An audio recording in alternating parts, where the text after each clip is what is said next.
Hey guys, I'm going to be showing you today how I do Vaza water slides on my mani. So I've got it mostly done. I've already dipped and I've shaped, activated and shaped.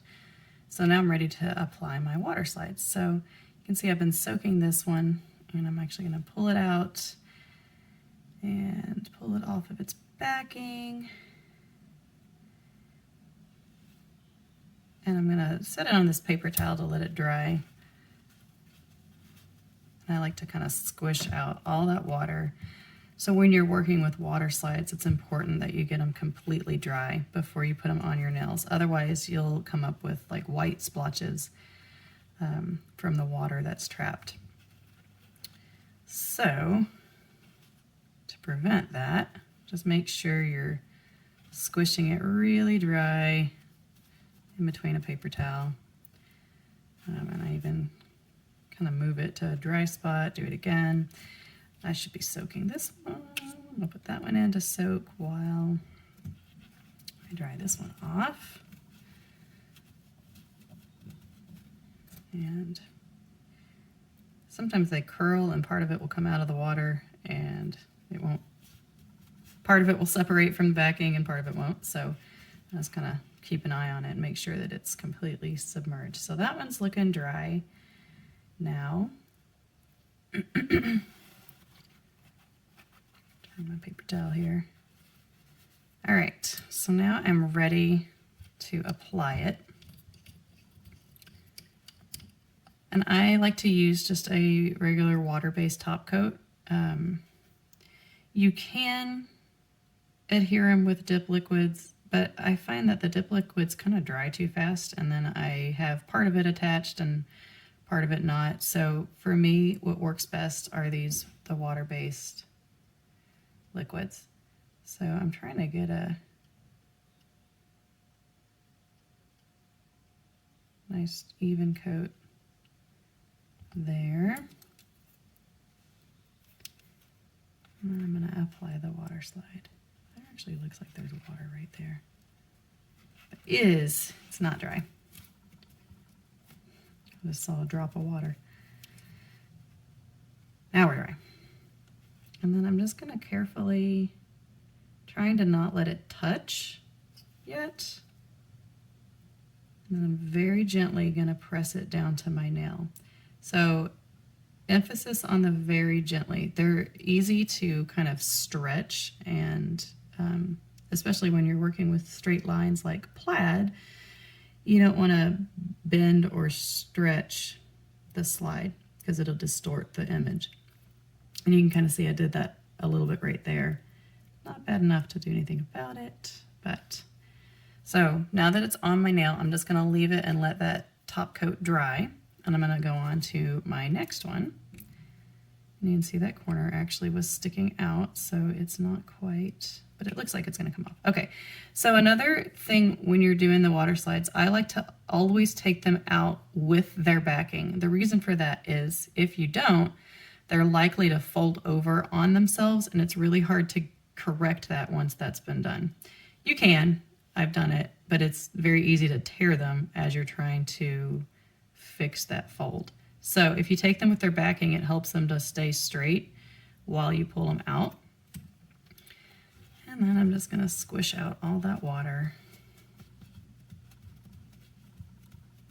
so that they're nice and dry and I don't get weird splotches.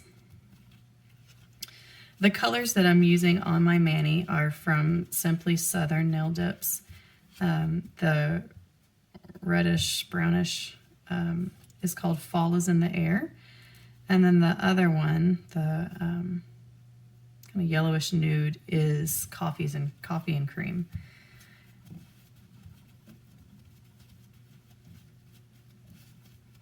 And again, these water slides are from Vaza, V-O-Z-A. And it's Plaid Mani is the name of this one. So I think this one's dry, and kind of see that there's no more moisture coming out on the paper towel. And it is nice and flowy here. So I'm going to set it back down on a dry spot of the paper towel and apply my top coat, which I guess would technically be a base coat at this point since I'm using it to adhere, but anyway, it's multi-purpose.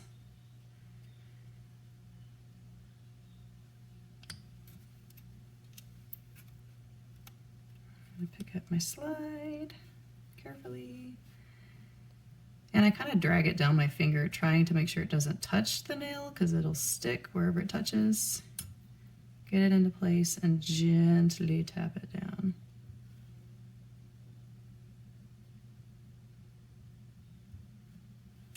And then I come in with an orange stick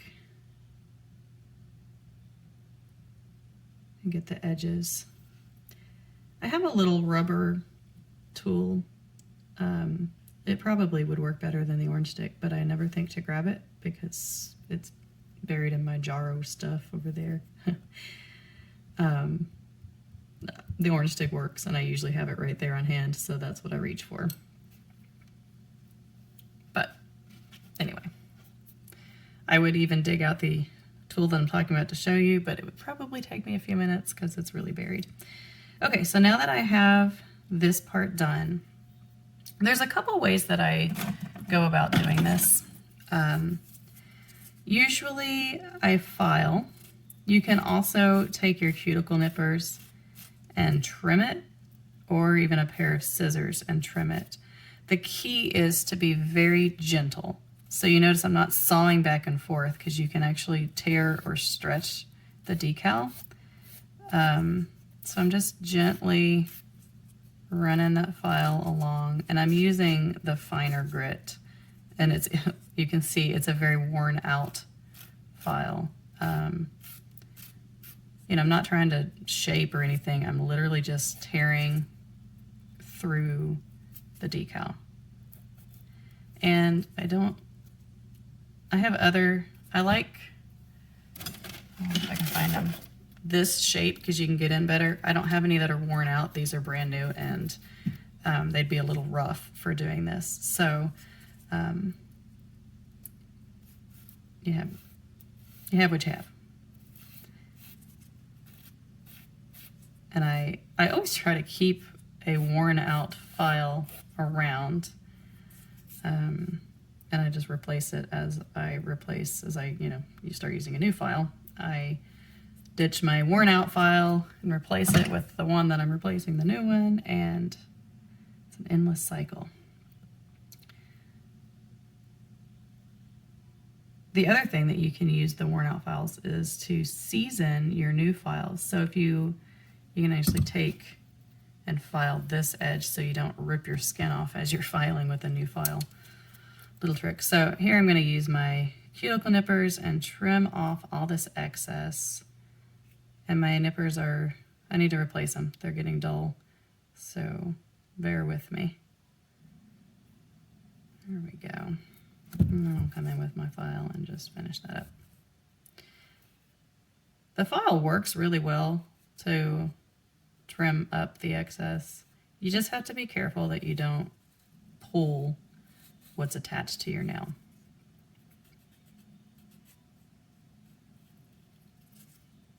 And so I'm just kind of cleaning up that cuticle line the best I can. Gently, so it's slow. All right. I'm gonna work on that a little. Very nice. I'm gonna go, actually, I'll go ahead and do this part. I was gonna top coat that one, but I don't want to smear it, so I'm gonna just go ahead and get this one cleaned up. And I should note that as I'm filing this, I'm kind of pushing down on the edge, which helps. And I'm probably going to destroy this because I'm trying to speed up the process. Need to go slow. Slow and careful. There we go.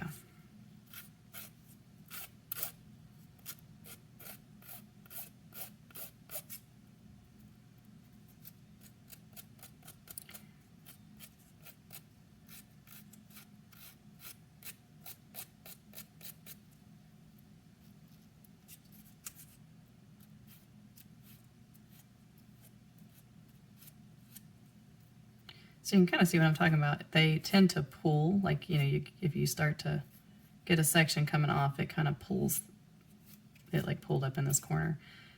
When I noticed that happening, I sort of let off my pressure a little bit, and that helped. Because I didn't want it to rip, again, what's attached to my nail. Nobody likes a ripped water slide. Man, these nippers are really just not working. Looks like I'll be making an Amazon order later today. Okay. And then again, just kind of come in, clean up that cuticle line.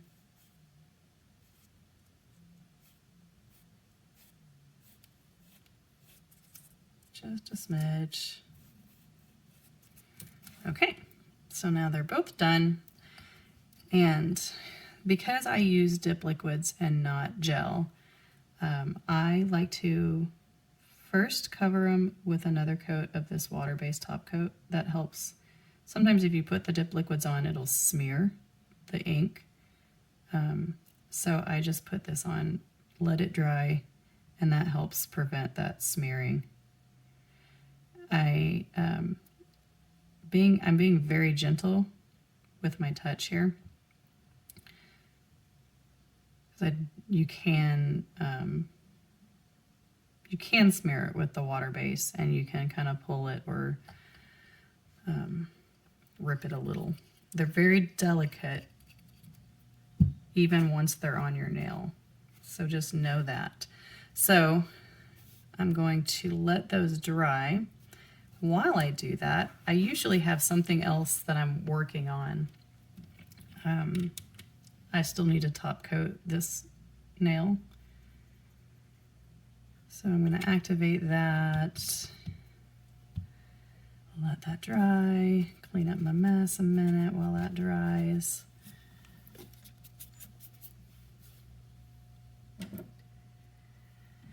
And find my top coat that I've set aside.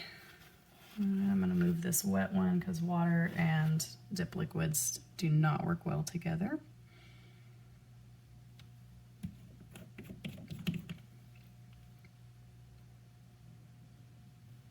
And then I'm going to do my top coat.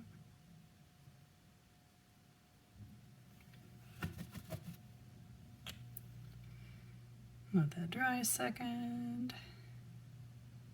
It's all about dry time.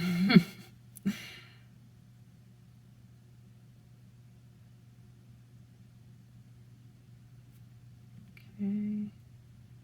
So I can kind of see how I know that it's ready is it starts to kind of turn a little more matte instead of high gloss, and that's when I know that it's ready for the second coat.